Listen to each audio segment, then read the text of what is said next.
Now, officially, this will go down as episode number 229. You could jump on board the Unfiltered Revolution 24/7, 365. It's easy. Of course, Apple, Spotify, everywhere you get your podcasts. Also, you could jump on board the artist formerly known as Twitter, X if you will, at Casey Stern. Jump up into the bio, get on the YouTube channel, watch all the interviews, the conversations, the rants, the shows, and of course, like, subscribe, tell all your friends, and all that good stuff. Speaking of friends, thank you to the Unfiltered Band, and thank you for joining us. It was an uneventful day one of winter meetings. Today on this shortened program, we're going to talk about why. We're also going to get into what it means for the next couple of days here in Nashville and the latest on Ohtani, among other news and notes that are going on around Major League Baseball. You can always check in and get at me in the comments or send me a direct message, of course, if you're on Twitter or X, or if you want to get in on YouTube, you could jump in comments there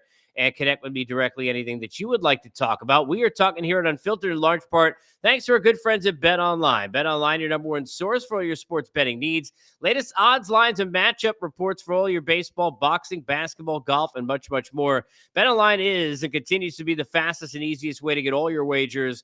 Live betting, favorite casino and card games, they're all available to play right now from your phone. So get over to the website, use your mobile device, and sign up today. Get in on all the action. Remember to use the promo code BELIEVE. That's BLEAV. Get your 50% welcome bonus on your first deposit. It is BetOnline where the game starts as we get started here on a day one of winter meetings that didn't have much activity at all. Obviously, some small news and notes that came out of some of the conversations with the particulars who were there. Mookie Betts going to be the everyday second baseman for the Los Angeles Dodgers. Dave Roberts talking about that. We saw the small deal of Wade Miley coming back to the Milwaukee Brewers. Chris Archer added to assist the Dodgers front office. And a couple other things that happened, including A.J. Hinton. Congrats to him getting extended seemingly until eternity for the Detroit Tigers. A lot that happened, but not very much at all. So the question is why? When I started doing winter meetings, and my first was like 18, 19 years ago, there always seemed to be, and I remember because I would be doing live shows and I'd be writing down all the deals that happened. There seemed to be a lot more deals that would transpire and less as the years went on. And while this is neither here nor there for a conversation for Nashville, I have often said and said on the air in covering these and in covering basketball at the time for years and seeing all the hubbub that surrounds when that moratorium is lifted and all those signings are announced and we find out where everybody has gone, and in hosting coverage of that crazy 24 hours and right after midnight when signings occur, and to seeing what it's like on July 1st every year in the NHL, I think Major League Baseball having something like the winter meetings, having a hot stove, it would really help them to have a moratorium and to have something where at least look at it this way, where you've got all the particulars, and you saw the press conference, obviously, for Jim Leland, and we saw, the greatest prospect deal we've ever seen and that press conference for the Brewers. But imagine if even in the small deals that we've had leading up to winter meetings, if the Cardinals and John Mozeliak went up there and there's Sonny Gray with a jersey and there's Kyle Gibson and there's Lance Lynn returning and they're basically announcing a new rotation, Severino coming to the Mets, some of the other small things that have occurred, it would at least give you a little bit more to play with at the outset. And I think, giving some kind of I think you want to give an incentive for deals to occur. What happens is that this is where, and you get on the other side of the Thanksgiving holiday, a lot of the conversations for the first time in person happen, right? And we're not even talking about Ohtani, who we'll get to in a second, in visiting with Toronto at their complex in Florida or being in San Francisco. We're talking about the fact that when GMs are having conversations about trades for a guy like a Juan Soto, or when agents are there with their players, you're talking about the first face-to-face meetings, and that begins conversation. But if you're deciding between 4 or 5 players, and if an agent is deciding between 4 or 5 teams with his player, just think about how many conversations you have to have, family members you got to go back to, offers you got to stew on, the bartering and the negotiating at the table, if you will, that then takes place on Zoom or on the phone over the next couple of weeks of, okay, we got this kind of offer. What can you do over here? Well, I got 5 years in pocket. Can you get me to 5? You're only at 4. I can't stay at 4. Teams got to go back. They got to have a conversation. Hey, we're willing to go to 5. What about the other 3 pitchers that we're involved in? These are the kind of things that play out behind the scenes. And because of that, a lot of the conversations begin to build at winter meetings, but they don't then come to a close at winter meetings. So you don't see a lot of names. You see a lot of the Wade Mileys, and you may see some relievers go. And I'm not saying that we can't be surprised, and I hope I am, and you see, a lot of big names off the board.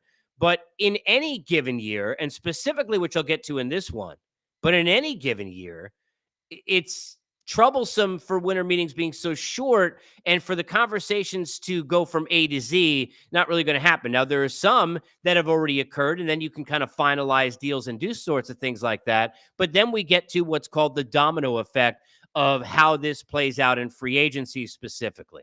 And even with trade rumors as well, because if the Padres and teams that are looking at, like, say, players like this year, like Juan Soto, in the trade market, or a Tyler Glasnow, or a Burns, or wherever you want to go, right? Dylan Cease, they've got other teams involved, and now they're sitting there and they're playing against the other teams and getting into that bidding war. Those things are always going to stop the process and halt it and slow it down. However, the domino effect is why every year, especially this year, we have the biggest problem. What do I mean by that? You have to set the market. So I don't know how much I'm supposed to pay pitcher X, right? Until pitcher Y is off the board. Because when pitcher Y goes off the board, now that player and that agent and the whole pitching market is kind of set. And we've got benchmarks about where we're kind of going to go. And now we can play against, well, you're not as good as that guy, so I'm not going to give you this many years, and whatever the case may be. And a lot of times, oftentimes, that's one of the reasons that the top guys need to go off the board. Another very big reason, staying away from small market teams who can't play in these big players, so they can go right after, let's say, 3rd, 4th tier guys and say, hey, look, yeah, I'm trying to kind of make a deal with you. Let's go get this done. And there aren't 6, 7 other teams that are playing. And the guy who's going to sign a 1-year deal, like you think about Eric Fetty and coming back to the States to play, why can that be close to a deal reportedly to the Mets or the White Sox? And look, I mean, you never would think to say this, and this is not as a Met fan, but if the White Sox are the other choice, you would figure the Mets would be an easy choice. Regardless, those kind of things, a 2-year deal for $10 million, whatever it's going to end up being, by the time you see this or whenever this gets done, those kind of things can play out because he didn't have to wait to find out what happens at the top of the market in pitching. But oftentimes, the players, their agents, and the teams all need to see where the top guys go. This year, though, more so than any. Why is it more difficult? Not necessarily on the pitching side, because of Ohtani, he's not going to pitch yet, and because he's in such a small market of teams who are even still in it, seemingly Giants, Jays, Cubs, and Dodgers, where he'll end up in no particular order, right? There aren't that many teams who are still in it on Ohtani, but you've got a guy in Yamamoto who's out there in the market who is, at least in their version, multiple Cy Youngs and MVPs and all these sorts of accolades, and a guy who's going to get, I think, somewhere around $220 million in a deal. And we're talking about big money. We're talking about a guy who can come in and be an ace of a team immediately, right? And is the best pitcher, even though we haven't seen him pitch, so I know how that sounds, but he's the best pitcher available in the marketplace right now in free agency. If you believe that he can translate what he did over there, over here, maybe even beyond a Blake Snell, who you might have concern about amount of years that you get to and inconsistency or whatever else you might be worried about.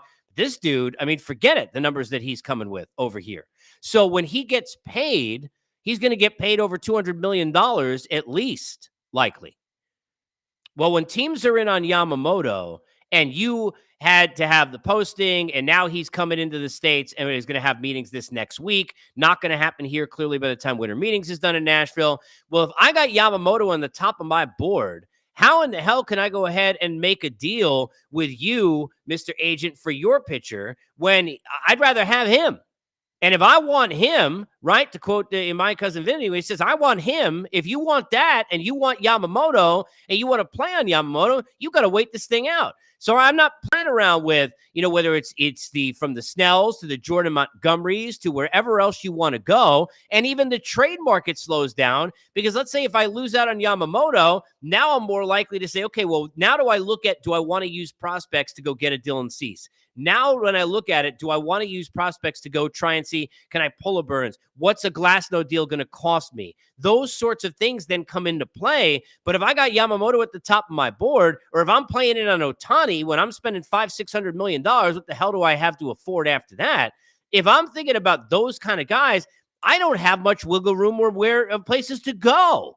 And I got to wait because then I don't know what I have. So now you got to keep those guys in the back burner. Yeah, we're interested in you, Jordan Montgomery, but, we're kind of waiting and seeing. Hang up, click. They know what that means. They're in on Yamamoto. Now they got to wait. I mean, they understand, right? Those pitchers, I've talked to them many times over the years. I mean, the ones who are like sitting there in their, relievers at the back end of the market or pitchers at the back end of rotations, they hate that because they know, you're kind of an extra guy. Or if I can't get the top three, I mean, imagine if you're sitting there and imagine if this was like dating that, hey, I'm going to go date 3 other people. And if I can't and I get rejected by all of them, I'm with you. I promise you. We're going to getting flowers. We're getting dinner, the whole deal. Right. But that's kind of how it is. So because of that, there has to be a waiting period. And the Yamamoto situation specifically this year is going to even slow the pace down even further. So I don't know how many pitchers in that upper tier, if any, we're going to see go. Well, we don't know what's going to happen with Ohtani and that money at the high end. And when we don't know what's going to happen with Yamamoto and that kind of money at the high end of the pitching market. And those things will slow play this down. Now, look, I hope I'm surprised. Hope we get tons of moves. I think it'd be great. It's slowed down over the years. I remember remarking last time I was at Winter Meetings a couple of years ago, sitting there doing shows for 3-4 days. And I think I had like one side of a piece of paper filled. And usually I had 3. There's no moves to make. It became about, well, this is fun because everybody's in the same area. It's fun because you get to hear from the new managers like Carlos Mendoza yesterday. It's fun because you get to see the GMs discuss how they see their rosters. And as a media member, you're learning about how to kind of, set up how the teams see themselves heading into the marketplace, which makes it easier to go on air. I mean, that's the way I looked at it. But the moves, just weren't made at the same level. Now, when you play in Ohtani and Yamamoto, slows down even more. Hope that explains it. Any questions, let me know. Obviously, comments, etc. Disagreements, feel free to bring those as well. You'd be wrong. But anyway, Ohtani, quickly on Ohtani. Him meeting with the Jays. I had people reach out to me in Toronto. What does this mean? Do you think he really could go there? It means he's interested. Okay. It means there's mutual interest. And there's interest in Chicago, and there's interest in San Francisco, and there's interest in LA. Means there's interest. Also, you have to understand the business end. If there's nobody bidding against the Dodgers, and the Dodgers know this is where he wants to go, they don't have to give those extra dollars. They don't have to give those extra incentives when now we have the questions with the injury. They don't have to give the opt-out exactly where Shohei Ohtani is going to want it. They don't have to do it exactly like he's going to do it because they know that, hey, look, we've been talking about, right, last couple of days, the Soto leverage situation with the Padres. They know, all right, I got no leverage here. I got no hand, if you will, right? Because they got me by the acorns. They know this is where I want to be.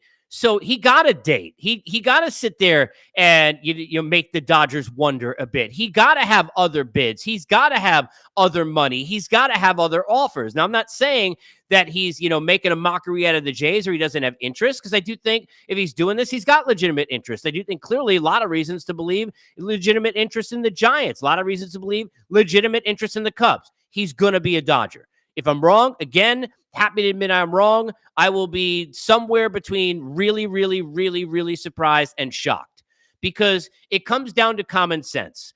What do the other teams have that the Dodgers don't? And I'll wait. What do they have? They have more money than LA? No. Do they have a better team with him on it than LA? Ohtani joins the Jays. Are they better than Ohtani on the Dodgers? Ohtani joins the Giants. Clearly not better than Ohtani on the Dodgers. Ohtani joins the Cubs. Clearly not better than Ohtani on the Dodgers.